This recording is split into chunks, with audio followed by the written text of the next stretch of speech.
Let's look at Proverbs 28:1, because the only really important thing is, what does God say about righteousness? He says, "The wicked flee when no one pursues, but the righteous are as bold as a lion." That's the Lord speaking. The second part, that righteous are as bold as a lion.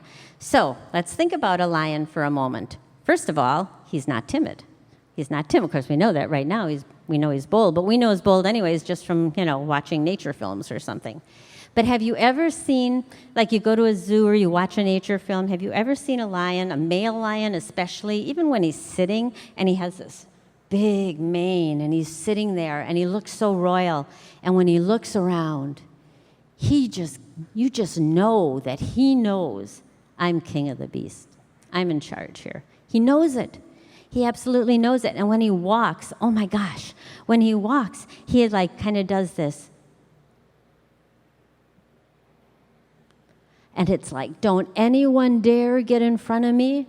I'm the king of the beast. He walks in lion righteousness. He knows exactly who he is. He's not the biggest animal in the jungle, and he doesn't care. I don't even know if he knows whether he's the biggest or not. It doesn't matter.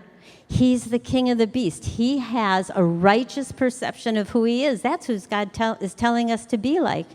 And the enemy wants to do just the opposite.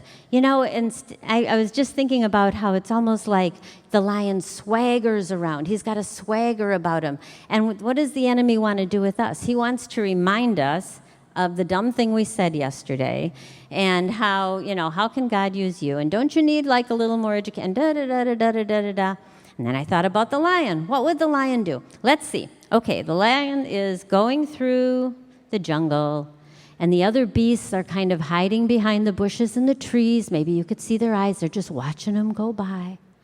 And let's say the lion trips over a vine, face plants on the ground. What does he do? Oh, I'm so embarrassed. No.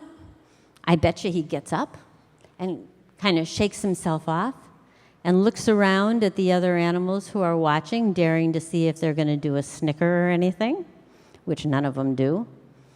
And he goes right back to being the king that he is. He's not worried about it.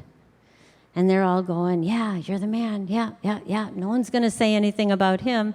And God tells us that the righteous can fall 7 times, but they get back up, and they don't let they don't let the enemy steal their righteousness from them. And the lion wouldn't let anyone steal his righteousness from him. And so he's just a really awesome example of what it means to be as bold as a lion.